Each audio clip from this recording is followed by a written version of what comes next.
मसीह में प्यारे भाई और बहनों, आप सभी को जय मसीह की। खुदावंद यीशु मसीह के मधुर और मीठे नाम में आज की सुबह की आराधना में मैं आप सभी का स्वागत करता हूं और परमेश्वर से प्रार्थना करता हूं कि आप सभी लोग अपने घरों में सुरक्षित हो, स्वस्थ हों। प्रभु आप सबको बहुतायत की आशीष दे और अपने अनुग्रह में आप सभी को बनाए रखे।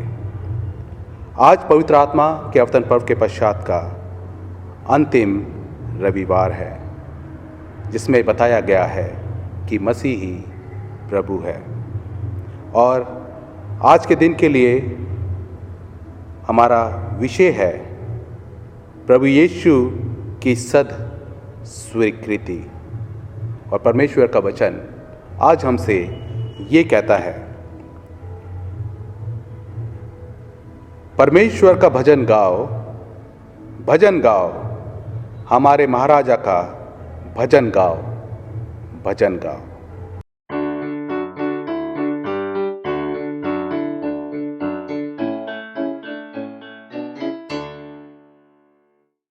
यीशु का नाम है सारी ज़मीन पर, जिससे सब पापे उद्धार। यीशु का नाम है सारी ज़मीन पर, जिससे सब पापे उद्धार। वो दुनिया में आया, लहू बहाया, पाप से छुटकारा दिया। वो दुनिया में आया, लहू बहाया, पाप से छुटकारा दिया। हमको बचाने, खुशी दिलाने, यीशु सलीब पर मरा। हमको बचाने, खुशी दिलाने, यीशु सलीब पर मरा। यीशु का नाम है सारी ज़मीन पर, जिससे सब पापे उद्धार। आसमान और ज़मीन में, लोगों के बीच में, और दूसरा नाम नहीं है। आसमान और ज़मीन में, लोगों के बीच में, और दूसरा नाम नहीं है। यीशु का नाम है सारी ज़मीन पर, जिससे सब पापे उद्धार। यीशु का नाम है सारी ज़मीन पर, जिससे सब पापे उद्धार। आइए हम सब मिलकर प्रार्थना करें। सर्वशक्तिमान परमेश्वर, आपके सम्मुख सबके हृदय खुले हैं। आप सबकी अभिलाषाओं को जानते हैं और आपसे कोई भी बेछिपा नहीं है। अपने पवित्र आत्मा की प्रेरणा से हमारे हृदय के विचारों को शुद्ध कीजिए, ताकि हम आपसे पूर्ण रूप से प्रेम करें और योग्य रीति से आपके पवित्र नाम की स्तुति करें, हमारे प्रभु यीशु मसीह के द्वारा। आमीन। स्वर्ग में परमेश्वर की महिमा और पृथ्वी पर उसके लोगों को शांति। हे प्रभु परमेश्वर, स्वर्गीय राजा, सर्वशक्तिमान पिता परमेश्वर, हम आपकी आराधना करते, आपको धन्यवाद देते और आपकी महिमा के कारण आपकी स्तुति करते हैं। हे प्रभु यीशु मसीह, परमेश्वर पिता के इकलौते पुत्र, हे प्रभु परमेश्वर, हे परमेश्वर के मेमने, आप जगत का पाप उठा ले जाते हैं, हम पर दया कीजिए। आप पिता की दाहिनी और विराजमान है, हमारी प्रार्थना स्वीकार कीजिए, क्योंकि केवल आप ही पवित्र हैं, आप ही प्रभु हैं, आप ही यीशु मसीह पवित्र आत्मा के साथ परमेश्वर पिता की महिमा में परमुच हैं। आमीन। आइए हम सभी मिलकर दया याचना की प्रार्थना में शामिल हों। प्रभु हम पर दया कीजिए, प्रभु हम पर दया कीजिए। ख्रीस्त हम पर दया कीजिए, ख्रीस्त हम पर दया कीजिए। प्रभु हम पर दया कीजिए, प्रभु हम पर दया कीजिए। आज की विशेष प्रार्थना। हे शाश्वत प्रभु परमेश्वर, आपका धन्य पुत्र प्रभु यीशु सत्य की गवाही देने और स्वयं अपने रक्त से अपनी गवाही पर मोहर लगाने के लिए संसार में आए। वर दीजिए कि वे सब लोग जो उनको अपना प्रभु और राजा स्वीकार करते हैं, वे अपने विश्वास को विश्वसनीय शब्दों और सच्चे कार्यों के द्वारा प्रकट करें। हमारे प्रभु यीशु मसीह के द्वारा जो आपके पवित्र आत्मा के साथ एक परमेश्वर है, अब और सदा सर्वदा जीवित और राज्य करते हैं। आमीन। आज का उत्तरवादी पाठ लिया गया है भजन संहिता 72 1 से लेकर 6 आयत तक। आप कृपया उत्तर करें। उसका नाम सर्वदा बना रहे। हे परमेश्वर, राजा को अपना नियम बता, राजपुत्र को अपना धर्म सिखा। वो तेरी प्रजा का न्याय धर्म से और तेरे दीन लोगों का न्याय ठीक ठीक चुकाएंगे। पहाड़ों और पहाड़ियों से प्रजा के लिए धर्म के द्वारा शांति मिला करेगी।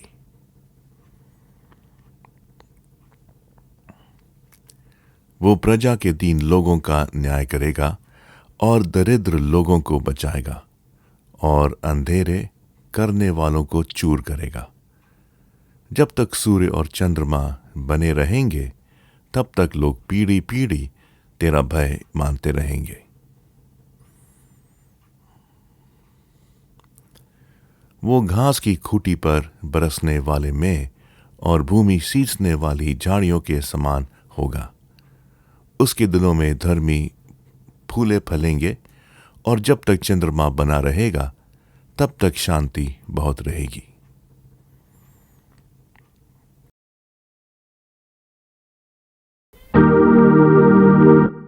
और प्रशंसा पिता की और पुत्र की और पवित्र आत्मा की, जैसे आदि में हुई अब है अब सदा रहेगी, युग युग। आमीन। आज का पहला पाठ लिया गया है यशायाह की पुस्तक उसका 42वां अध्याय और उसकी पहली आयत से। प्रभु का दास, मेरे दास को देखो जिसे मैं संभाले हूँ, मेरे चुने हुए को जिससे मेरा जी प्रसन्न है।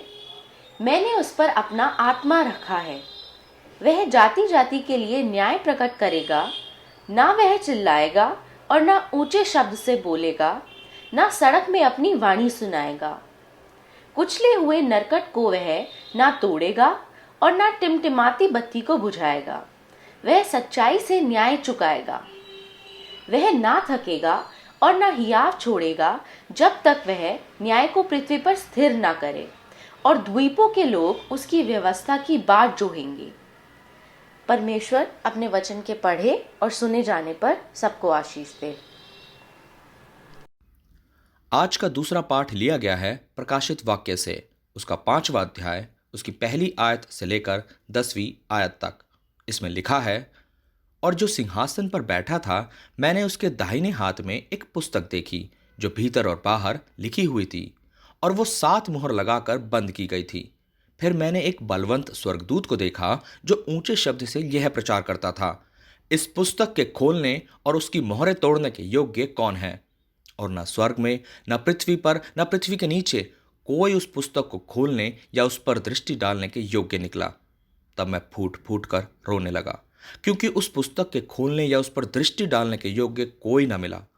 इस पर उन प्राचीनों में से एक ने मुझसे कहा, मत रो, देख, यहूदा के गोत्र का वो सिंह जो दाऊद का मूल है, उस पुस्तक को खोलने और उसके 7 मोहरें तोड़ने के लिए जयवंत हुआ है। तब मैंने उस सिंहासन और चारों प्राणियों और उन प्राचीनों के बीच में मानो एक वध किया हुआ मेमना खड़ा देखा। उसके 7 सींग और 7 आंखें थी। ये परमेश्वर की 7 आत्माएं हैं जो सारी पृथ्वी पर भेजी गई है। उसने आकर उसके दाहिने हाथ से जो सिंहासन पर बैठा था वह पुस्तक ले ली। जब उसने पुस्तक ले ली तो वे चारों प्राणी और 24 प्राचीन उस मेमने के सामने गिर पड़े, और हर एक के हाथ में वीणा और धूप से भरे हुए सोने के कटोरे थे। ये तो पवित्र लोगों की प्रार्थनाएं हैं। और वे ये नया गीत गाने लगे, तू इस पुस्तक के लेने और उसकी मोहरें खोलने के योग्य है, क्योंकि तूने वध होकर अपने लहू से हर एक कुल और भाषा और लोग और जाति में से परमेश्वर के लिए लोगों को मोल लिया है, और उन्हें हमारे परमेश्वर के लिए एक राज्य और याजक बनाया, और वे पृथ्वी पर राज्य करते हैं। यह परमेश्वर का वचन है। परमेश्वर अपने वचन के पढ़े और सुने जाने पर हम सबको आशीष दे। आमीन। आज का सुसमाचार पाठ लिया गया है यूहन्ना रचित सुसमाचार, उसका 18वां अध्याय 33 से लेकर 37 आयत तक। तब पिलातुस फिर किले के भीतर गया और यीशु को बुलाकर उससे पूछा, क्या तू यहूदियों का राजा है?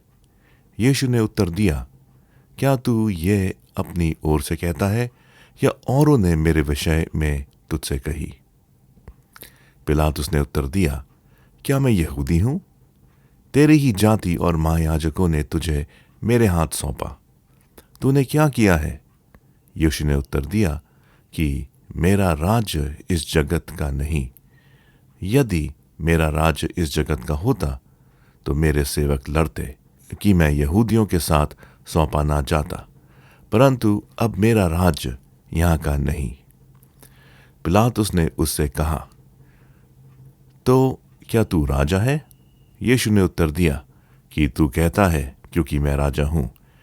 मैंने इसलिए जन्म लिया और इसीलिए जगत में आया हूं कि सत्य पर गवाही दूं। जो कोई सत्य का है वो मेरा शब्द सुनता है। परमेश्वर अपने वचन के पढ़े और सुने जाने पर आशीष दे। आमीन। आइए हम समस्त मानव जाति के लिए प्रार्थना करें और अपनी प्रार्थनाओं को प्रभु यीशु मसीह के निरंतर निवेदन के साथ अर्पित करें। हे पिता, हम प्रार्थना करते हैं कि समस्त संसार में न्याय और शांति स्थापित हो और प्रत्येक व्यक्ति भरपूर जीवन प्राप्त करे। हे दयावान प्रभु, हमारी प्रार्थना सुन। उन सब लोगों के लिए जो इस नगर में रहते हैं, उन सब बातों को दूर करने के लिए जिनसे आपसी फूट और झगड़े होते हैं, और हमारे देश में सच्ची एकता की बढ़ती के लिए। हे दयावान प्रभु, हमारी प्रार्थना सुन।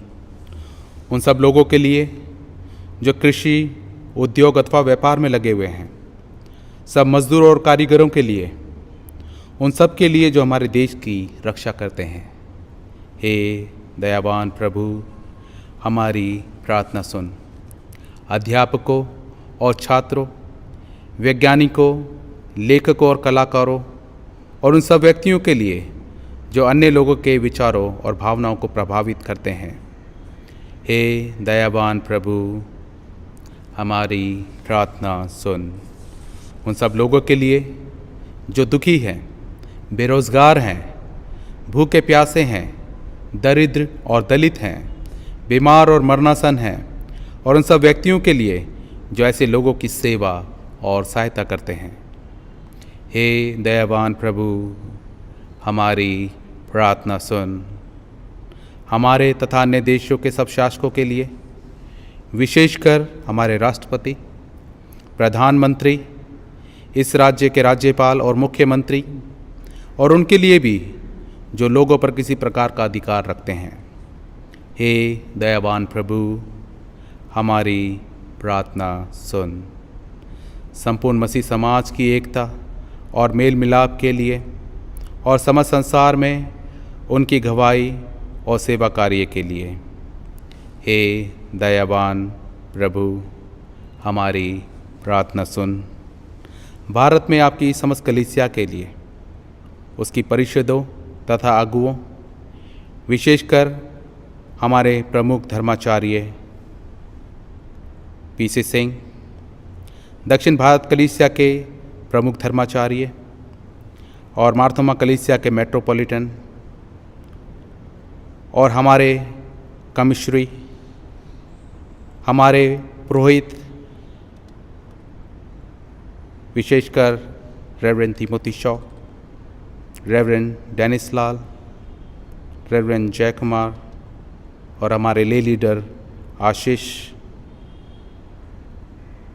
और आपके कलीसिया के सब अन्य धर्म सेवकों के लिए कि वे सच्चाई और लगन से आपकी सेवा करें। हे दयावान प्रभु, हमारी प्रार्थना सुन। ये वर दे कि आपके उन सब भक्तों के साथ जिन्होंने अपने जीवन में सच्चाई से आपकी सेवा की है, हम भी आपके राज्य के शाश्वत आनंद में संभागी हो सके। हे दयावान प्रभु, हमारी प्रार्थना सुन। हम सब एक साथ कहें, हे स्वर्गीय पिता, हमारे अपने राज्य को शीघ्र प्रकट कीजिए और हमारी इन प्रार्थनाओं को सुनिए। हम आपके पुत्र, हमारे प्रभु और उद्धारकर्ता यीशु मसीह के नाम से ये मांगते हैं, आमीन।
प्रिय भाइयों और बहनों, हमारे प्रभु यीशु मसीह ये कहते हैं, हमारा प्रभु परमेश्वर एकमात्र प्रभु है। तू प्रभु अपने परमेश्वर को अपने संपूर्ण हृदय, संपूर्ण प्राण, संपूर्ण बुद्धि और संपूर्ण शक्ति से प्रेम कर, ये पहली आज्ञा है। दूसरी ये है, अपने पड़ोसी को अपने समान प्रेम कर। इनसे बड़ी और कोई आज्ञा नहीं है।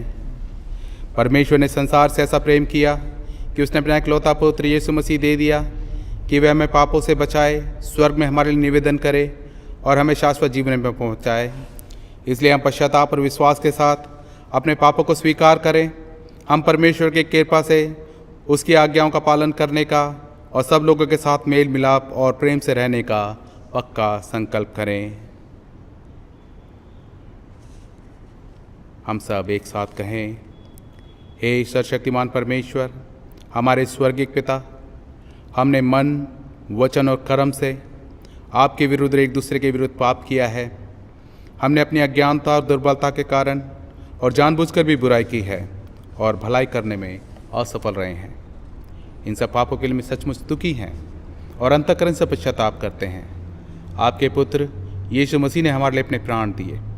उन्हीं के कारण हमने जो पाप किए उनको क्षमा कीजिए और ये वर दीजिए कि भविष्य में हम नया जीवन पाकर सदा आपकी सेवा करें, ताकि आपके पवित्र नाम की महिमा हो। आमीन। सर्वशक्तिमान परमेश्वर उन सबको क्षमा करता जो एक दूसरे को क्षमा करते हैं और सच्चा पश्चाताप करते हैं। वह आप सब पर दया करे, आप सबके पापों को क्षमा करे और उनसे आपको छुटकारा दे, सब भले कामों में आपको स्थिर और सबल करे और शाश्वत जीवन में बनाए रखे। हमारे प्रभु यीशु मसीह के द्वारा। आमीन। परमेश्वर का धन्यवाद हो।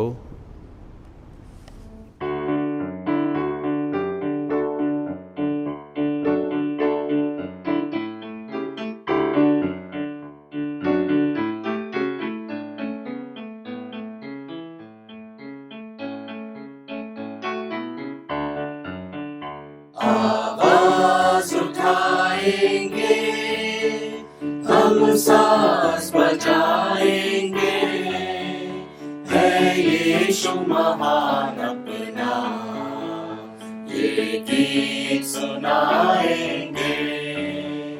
आवाज उठाएंगे, संसार की सुंदरता में है रूप तो तेरा ही, इन चांद सितारों में है अक्स तो तेरा ही। संसार की सुंदरता में है रूप तो तेरा ही, इन चांद सितारों में है अक्स तो तेरा ही। महिमा की तेरी बातें हम सबको बताएंगे, है यीशु महान अपना, ये गीत सुनाएंगे। आवाज उठाएंगे, दिल तेरा खजाना है, एक पाक मोहब्बत का था पा न सका कोई, सागर है तू उल्फत का। दिल तेरा खजाना है, एक पाक मोहब्बत का था पा न सका कोई, सागर है तू उल्फत का। हम तेरी मोहब्बत से दिल अपना सजाएंगे, है यीशु महान अपना, ये गीत सुनाएंगे। आवाज उठाएंगे, ना देख सका हमको तू पाप के सागर में, और बन के मनुष्य आया आकाश से सागर में। ना देख सका हमको तू पाप के सागर में, और बन के मनुष्य आया आकाश से सागर में।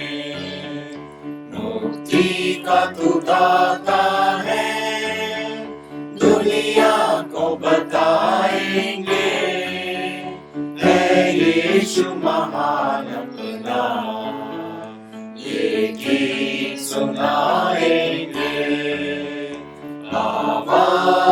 दिखाएंगे। मसीह में प्यारे भाई और बहनों, एक बार फिर मैं आप सभी को जय मसीह की बोलता हूँ। और प्रभु के वचन पे जब हम मनन चिंतन करने जाते हैं तो आइए अपने दिलों को खोलें, अपने दिमागों को खोलें और प्रभु के वचन पे हम मनन चिंतन करें। आइए हम लोग प्रार्थना करें। धन्यवाद देते हैं प्रेम पिता परमेश्वर आज के सुंदर दिन के लिए, इस सुंदर वचन के लिए पिता परमेश्वर, जो आज के दिन हमारे लिए पढ़ा गया, जिसको हमने सुना है प्रभु जी। होने दे प्रभु जी, हम तेरे वचन को अपने जीवन में ग्रहण कर सके प्रभु जी, और तेरे वचन के अनुसार अपने जीवनों को व्यतीत कर सके प्रभु जी। होने दे तेरे वचन के द्वारा से हम अपने जीवन में 100 गुना 60 गुना 70 गुना प्रभु जी फल लाने वाले बने प्रभु जी। प्रभु जी हर एक जन के साथ रहे पिता परमेश्वर, और हर एक जन को प्रभु जी आशीष दे पिता परमेश्वर। इस समय को प्रभु जी और अपने आप को तेरे हाथ में सौंप देता हूँ। प्रार्थना अपने उद्धारकर्ता खुदा यीशु मसीह के नाम से मांगते हैं, आमीन।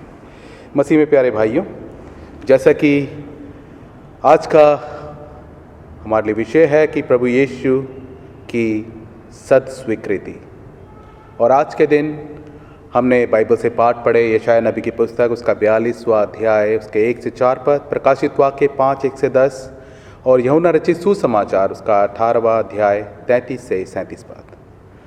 आज हम पवित्र आत्मा अवतरण के पश्चात के अंतिम रविवार में हैं, जिसमें बताया गया है कि मसीह ही प्रभु है। इसलिए हम इस दिन को प्रभु यीशु के उत्सव के रूप में हम मनाते हैं। और आज का वचन हमें ये याद दिलाता है कि प्रभु यीशु सत्य की गवाही देने के लिए आए थे और अपने रक्त से अपनी गवाही पर मोहर लगाने के लिए इस संसार में आए थे, ताकि सभी लोग अपने विश्वास को अपने शब्दों और अपने सच्चे कार्यों के द्वारा प्रकट कर सके। क्योंकि यहोवा का दास यानी प्रभु यीशु, जिससे वे प्रसन्न होता है, वह सत्य और न्याय को पृथ्वी पर स्थिर करेगा। क्योंकि जिस मसीहा के बारे में पुराने नियम में वर्णन किया गया था, वह मसीहा और कोई नहीं वरन खुदावंद यीशु मसीह ही थे। और पुराने नियम से लिया गया आज का यशाया नबी की पुस्तक में से जो पाठ पढ़ा गया, ये उन गीतों का भाग है जिन्हें दास के गीत भी कहा जाता है।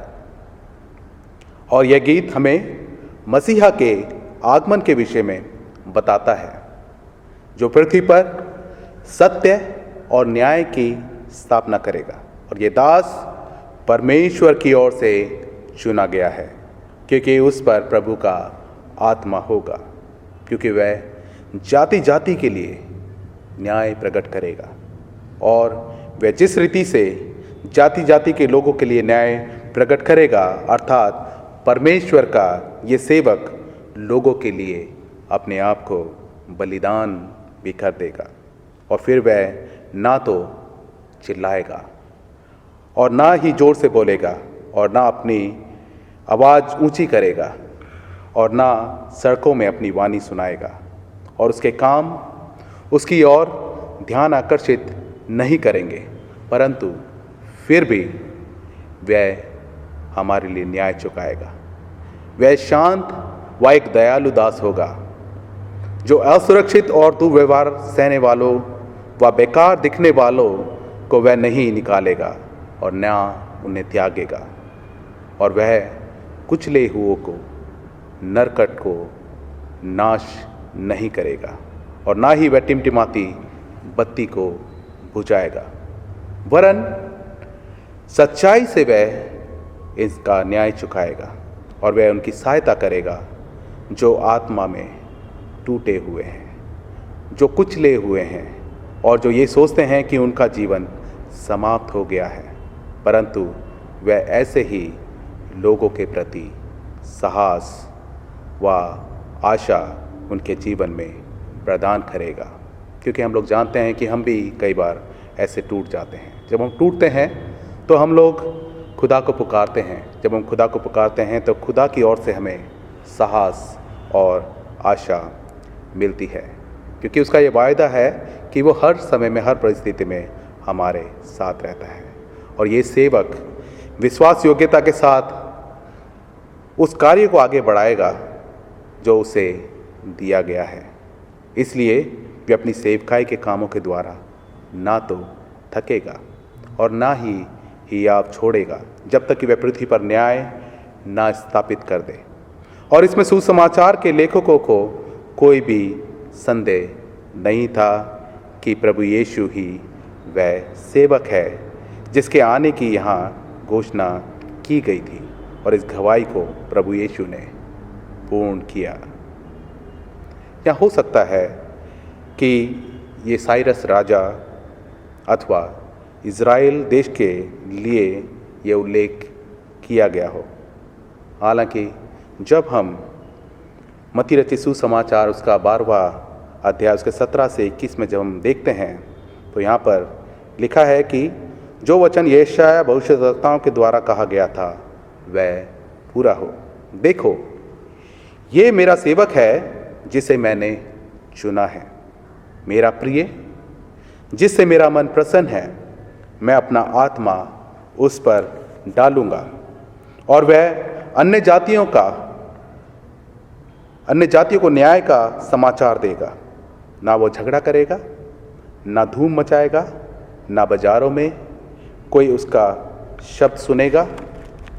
वह कुचले हुए सरकंडे को ना तोड़ेगा और धुआं देती हुई बत्ती को ना बुझाएगा, जब तक वह न्याय को प्रबल ना कराए और अन्य जातियां उसके नाम पर आशा रखेगी। यदि हम आज के समय में भी देखें तो अन्य जाति लोग जो हैं आज भी जब प्रभु में आती है तो उसका विश्वास बहुत अटूट पाया जाता है। ज़रूरी है कि जब हम लोग भी अपने जीवन में हम लोग होते हैं तो हमारा भी अटूट विश्वास व आशा परमेश्वर पर हमेशा दृढ़ता के साथ बनी रहनी चाहिए। अतः प्रभु यीशु के जीवन का विवरण यहाँ प्रकट होता है कि जब यीशु ने परमेश्वर के राज्य को स्थापित करने का कार्य किया तो वह अपने कार्य को करने में कभी भी नहीं हिचकिचाया और ना ही कभी निरुत्साहित हुआ। लेकिन यदि हम लोग अपने जीवन में देखें तो हम अधिकतर अपने जीवन में हम लोग हिचकिचाते हैं प्रभु के काम को करने के लिए। हम लोग जो है कि निरुत्साहित हो जाते हैं प्रभु के काम को करने के लिए। लेकिन प्रभु हमें वो सामर्थ देता है, वो कहता है कि मैं दुनिया के अंत तक तुम्हारे साथ हूँ। लेकिन इसके बावजूद भी हम लोग अपने विश्वास में हम लोग कमज़ोर पाए जाते हैं। प्रभु का वचन हमें बार बार हमें अपने विश्वास को दृढ़ करने के लिए कहता है। यदि हम लोग खुदावंद यीशु मसीह को देखें तो उसने अपनी इस भूमिका को पूरा किया। उन्होंने जाति जाति के लोगों के बीच में न्याय की स्थापना की और उनकी बलिदान रूपी मृत्यु के द्वारा नई वाचा का आरंभ हुआ, जिसके द्वारा पाप क्षमा किए गए ताकि लोग परमेश्वर के निकट आ सके।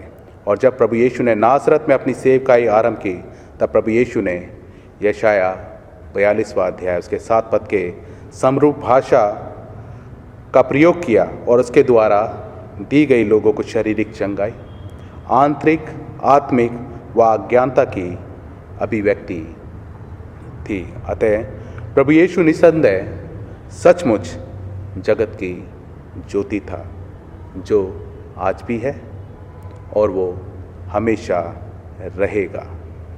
परमेश्वर हमारे जीवनों में अपना वो प्रकाश व अपना ज्योति देना चाहता है। ज़रूरत है कि हम प्रभु की इस ज्योति को अपने जीवन में ग्रहण करें। इसलिए जैसे प्रभु यीशु ने परमेश्वर के सच्चे सेवक बनकर अपनी सच्ची महिमा प्रकट की, वैसे ही हमें भी निस्वार्थ भावना से दूसरों की सेवा हमें करनी चाहिए व प्रभु यीशु द्वारा सिखाई गई शिक्षाओं और आज्ञाओं का पालन ईमानदारी से करना चाहिए।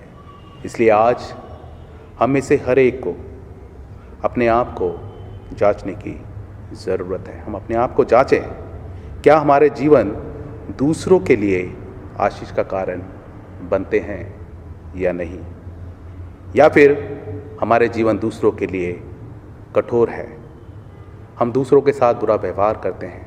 आज ही हम लोग अपने आप को जांचें। यदि हम आज के वचन में देखते हैं तो आज के वचन में प्रभु यीशु कहते हैं कि वे वास्तव में एक राजा है, लेकिन फिर भी सांसारिक अर्थ में नहीं।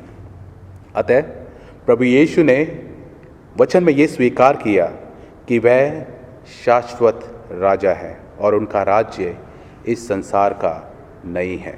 यूहन्ना रचित सुसमाचार में यूहन्ना के अनुसार प्रभु यीशु के साथ क्या हुआ था कि जब वह पिलातुस के सामने उन्हें लाया गया, क्योंकि जो भीड़ प्रभु यीशु को पिलातुस के पास लाई थी वह चाहती थी कि यीशु को मार डाला जाए, और यहाँ ये यहूदी लोग प्रभु यीशु को केवल मारना ही नहीं चाहते थे, वरन वह चाहते थे कि प्रभु यीशु को क्रूस की मृत्यु दी जाए, जो यहूदी परंपरा के अनुसार एक शापित मृत्यु कहलाई जाती थी। और यहूदियों के पास ये अधिकार नहीं था कि वह किसी को मृत्युदंड दे सके, क्योंकि मृत्युदंड देने का अधिकार केवल रोमी सरकार के पास ही था। इसलिए उन्होंने प्रभु यीशु पर यह आरोप लगाया कि वह अपने आप को यहूदियों का राजा कहता है। तो पिलातुस ने इस बात को नज़रअंदाज नहीं किया, क्योंकि किसी भी व्यक्ति द्वारा अपने आप को राजा कहना रोमी सम्राट के विरुद्ध बड़ा अपराध माना जाता था, क्योंकि रोमी लोगों के अनुसार केवल एक ही राजा हो सकता था, जो रोमी सम्राट था। इसलिए जब पिलातुस ने यह सुना तो उसने प्रभु यीशु को अलग ले जाकर उससे पूछा कि क्या तू यहूदियों का राजा है? तो तब प्रभु यीशु ने उससे कहा कि क्या तू ये बात अपनी ओर से कहता है या फिर दूसरों ने मेरे विषय में तुझसे ये कहा है? तो फिर पिलातुस ने प्रभु यीशु से ये पूछा कि तूने ऐसा क्या किया है कि तेरे ही जाति के प्रधान याजकों ने तुझे मेरे हाथ में सौंप दिया है? तो प्रभु यीशु ने पिलातुस से कहा कि मेरा राज्य इस संसार का नहीं है। यदि मेरा राज्य इस संसार का होता तो मेरे सेवक लड़ते ताकि मैं यहूदियों के हाथों ना सौंपा जाता, क्योंकि मेरा राज्य यहाँ का नहीं है। अर्थात यहाँ पर प्रभु यीशु ने यह स्वीकार किया कि वह राजा है, परंतु वह वैसा राजा नहीं था जैसा कि पिलातुस उसके विषय में सोच रहा था, क्योंकि यदि वह कोई सांसारिक राजा होता तो वह रोमी लोगों को या रोमी सरकार को एक राजा की तरह बलपूर्वक उनसे लड़ता, परंतु उसका राज्य सांसारिक नहीं था वरन आत्मिक राज्य था, जिसके लिए उसे सांसारिक हथियारों से लड़ने की ज़रूरत नहीं थी, क्योंकि प्रभु यीशु का राज्य परमेश्वर का राज्य है, जिसे वह हमारे बीच में स्थापित करने आया था। और एक हम हैं जो परमेश्वर के राज्य को अपने बीच में स्थापित ही नहीं होने देना चाहते हैं, क्योंकि हमारे अंदर आज भी बहुत सी ऐसी कमियां हैं, हमारे अंदर आज भी बहुत सी ऐसी बुराइयां हैं जिसके कारण परमेश्वर का राज्य हमसे दूर है, जिसमें पहला हम परमेश्वर को प्रेम करने की बजाय हम लोग देख सकते हैं कि हम इस दुनिया को, इस दुनियावी चकाचौंध को, इस दुनियावी शान शौकत व दुनियावी बातों से हम लोग अधिक प्रेम करते हैं, और हम परमेश्वर के उस बलिदान को भूल जाते हैं जो उन्होंने इस मानव जाति के लिए हमारे लिए दिया था। और हमारे लिए परमेश्वर से प्रेम का एक सीधा सा अर्थ यही है कि हमें अपने जीवन में अपनी सारी सामर्थ्य व सारी शक्ति का उपयोग परमेश्वर की सेवा में एक प्रेमी सेवक के समान करना चाहिए। अर्थात हमें अपना संपूर्ण जीवन परमेश्वर को समर्पित करना चाहिए। क्या हम लोग ऐसा करते हैं? हम लोग वचन पढ़ते हैं, सुनते हैं, मनन चिंतन करते हैं, लेकिन हम लोग उस वचन की गहराई को हम लोग नहीं समझते हैं, और ना ही हम लोग वचन के अनुसार चलने की कोशिश करते हैं। जबकि वचन जो है कि हमें हमारे जीवन का आईना हमें दिखाता है, हमें किस प्रकार चलना में सिखाता है। लेकिन यहाँ पर हम लोग जब हम लोग परमेश्वर से प्रेम करते हैं तो ज़रूरी है कि हमें परमेश्वर की उन आज्ञाओं का पालन भी हमें करना चाहिए। क्या हम अपने जीवन में ऐसा करते हैं? क्या हम एक दूसरे से प्रेम करते हैं? क्या हम एक दूसरे की इज्जत करते हैं या हम एक दूसरे का सम्मान करते हैं? आज हमें अपने आप को जांचने की ज़रूरत है, क्योंकि हम अधिकतर अपने आप को बाहर से तो जांचते हैं, हम अपने आप को प्रेम तो करते हैं, परंतु हम लोग अपने आप को अपने अंदरूनी रूप से हम लोग अपने आप को जांचते नहीं हैं, जिसकी कि हमें अपने आप को अंदरूनी रूप से जांचने की बहुत ज़रूरत है।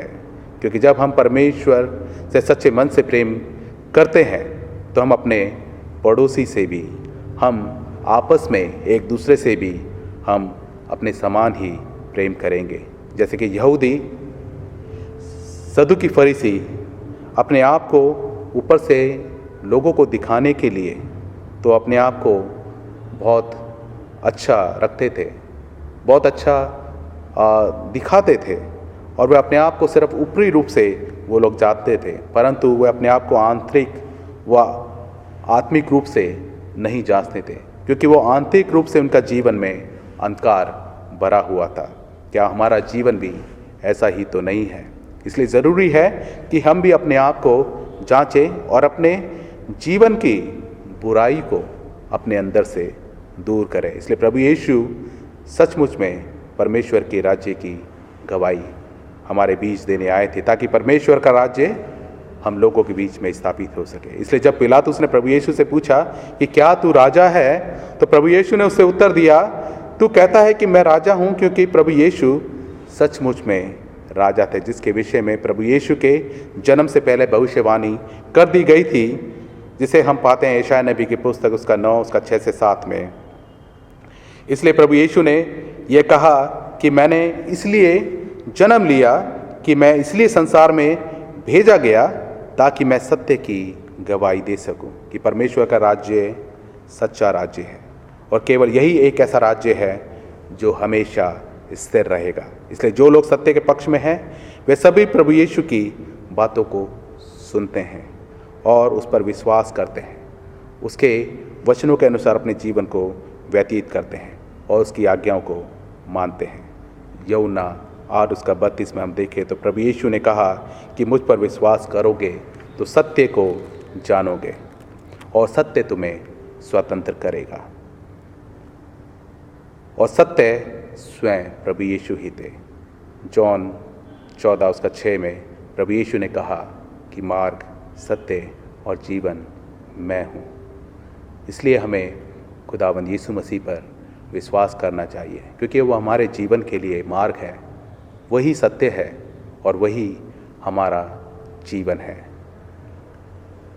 जब हम लोग तीसरा देखते हैं कि तीसरा जब प्रकाशित वाक्य पढ़ा गया तो परमेश्वर का यहाँ पर बताया गया कि परमेश्वर का मेमना जिसने हमारी छुड़ौती के लिए अपना लहू दिया, उसी को पुस्तक खोलने और परमेश्वर की गुप्त योजना को प्रकट करने का अधिकार था। अर्थात प्रभु यीशु उद्धार की मोहर खोलने के योग्य थे, क्योंकि जब हम प्रकाशित वाक्य की पुस्तक में से लिए गए पाठ में पढ़ते हैं तो यहाँ पर पाते हैं जिसमें यूहन्ना एक दर्शन देखता है कि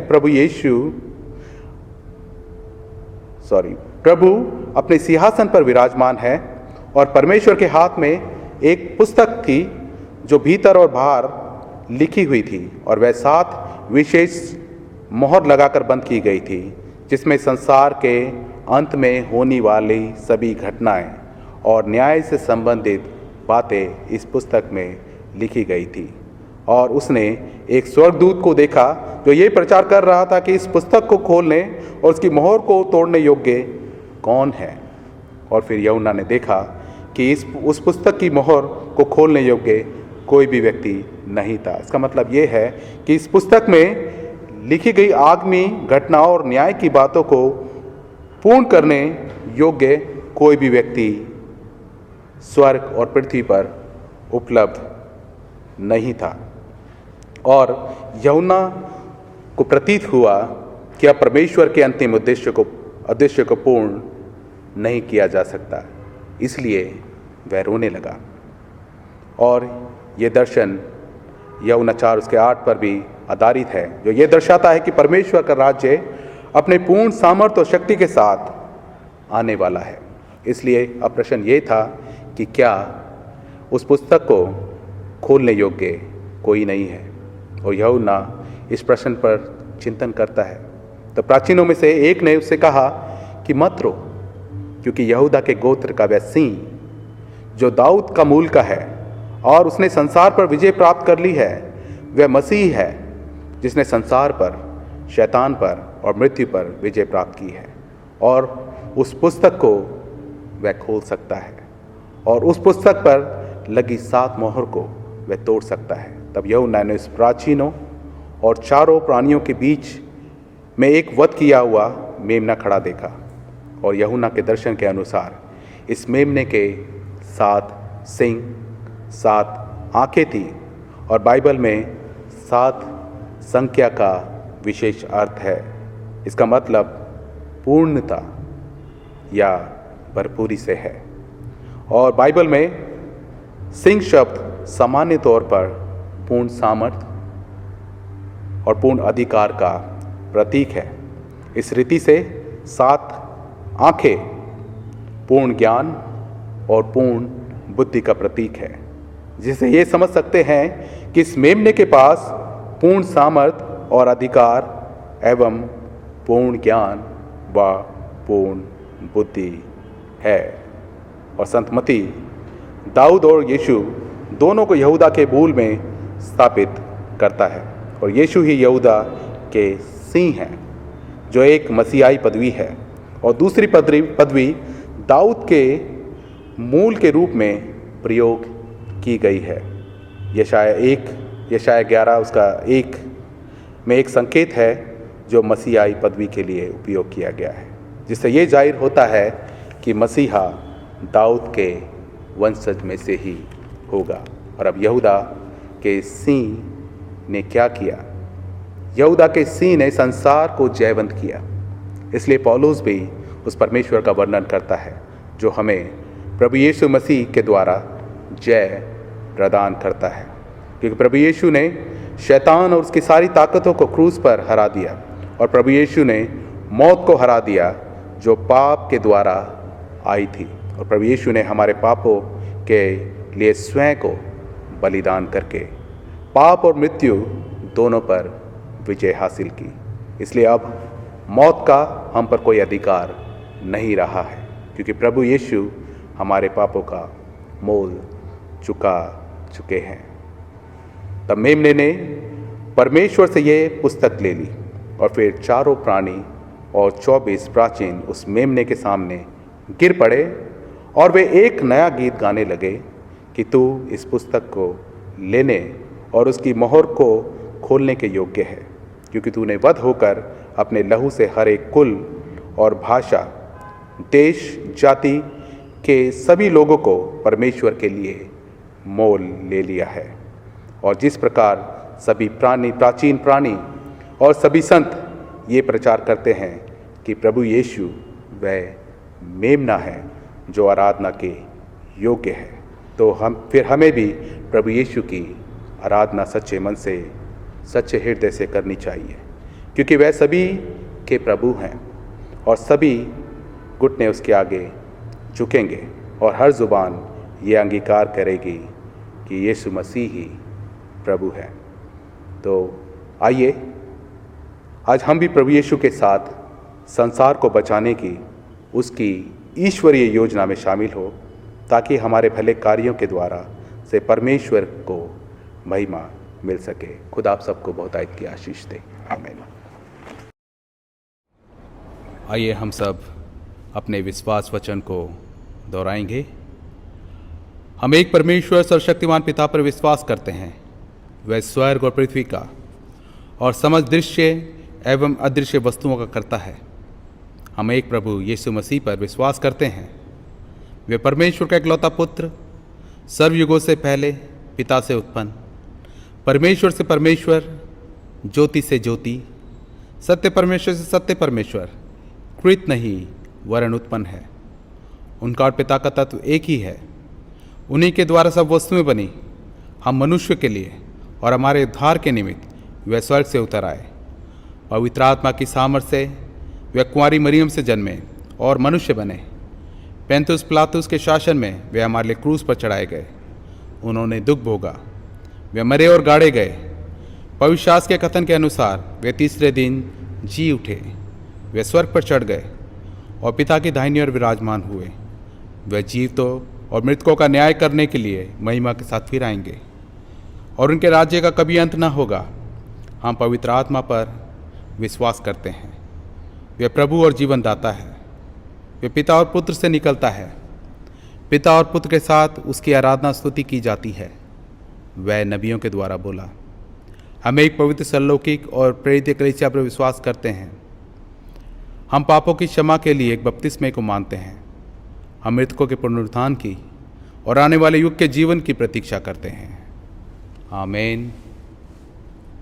परमेश्वर की शांति जो सारी समझ से परे है, परमेश्वर के और उसके पुत्र हमारे प्रभु यीशु मसीह के ज्ञान और प्रेम में आपके हृदय विचारों को सुरक्षित रखे और सर्वशक्तिमान परमेश्वर पिता, पुत्र और पवित्र आत्मा की आशीष आप पर हो और आपके साथ सदा सर्वदा बनी रहे।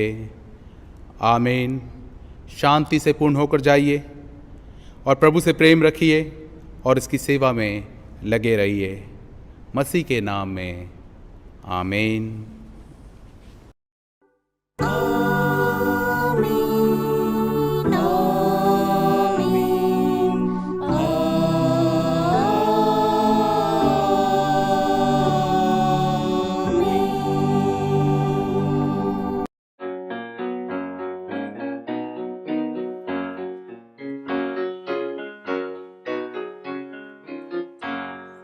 परम पिता की हम स्तुति गाए, वो ही है जो बचाता हमें, सारे पापों को करता क्षमा, सारे रोगों को करता चंगा।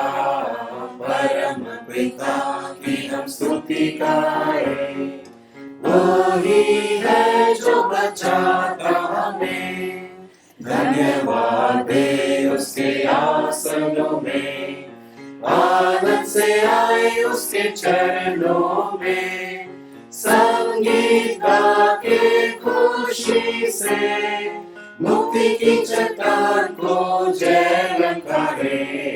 परम पिता की हम स्तुति गाए, वही है जो बचाता हमें, वही हमारा है परम पिता, तरस खाता है सदा सदा। पूरब से पश्चिम जितनी दूर, उतनी ही दूर की हमारे गुनाह।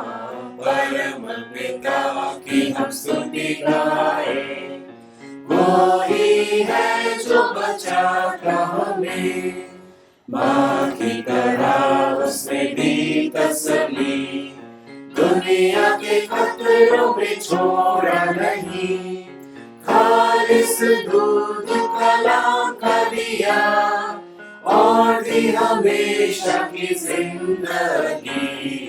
परम पिता की हम स्तुति गाए, वही है जो बचाता हमें, चरवाहे की मानंद ढूंढा उसने, पापों की कीट से निकाला हमें, हमको बचाने को जान अपनी दी, ताकि हाथ में हम उसके रहे।